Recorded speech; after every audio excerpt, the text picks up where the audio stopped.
Hey everyone, so I'm currently working on my Tailwind CSS course, and I had a runtime error in MPM, and I want to tell you how you can fix it if you have the same errors. So basically, I freshly installed Node.js and MPM, this is for the course, in order to have the newest version. And when I started to show the students how you can check for the MPM version, so basically type into Visual Studio Code, into your terminal down here, MPM space dash and V, in order to check for the version, I have a runtime error, and I also cannot use npm. So this is the error that is occurring, and I'm going to show you how to fix it. So we're going to run PowerShell, and we're going to right click, run it as administrator. Next up, we're going to type in here a command that is going to be set dash, just a second, so run, let me make this a bit larger. So set dash execution, no, execution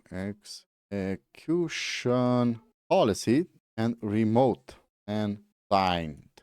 Okay, hit enter, and I just had to type y. It's going to just tell you that the execution policy has protect you from script that you don't want to trust, and blah blah blah blah blah.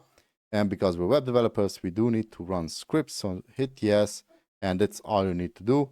Now you can close up your PowerShell and also close up Visual Studio Code. It's not working automatically. And now it should be up and running. So npm-v, and it should show you the newest version. Also npm init, and yeah, this is running. You can see I could initiate now a new package.json protocol. So that's it. That's the fix. I'm going to leave that short little string of command in the video description, and hope this was helpful. Like and subscribe. Catch you next time. Bye bye.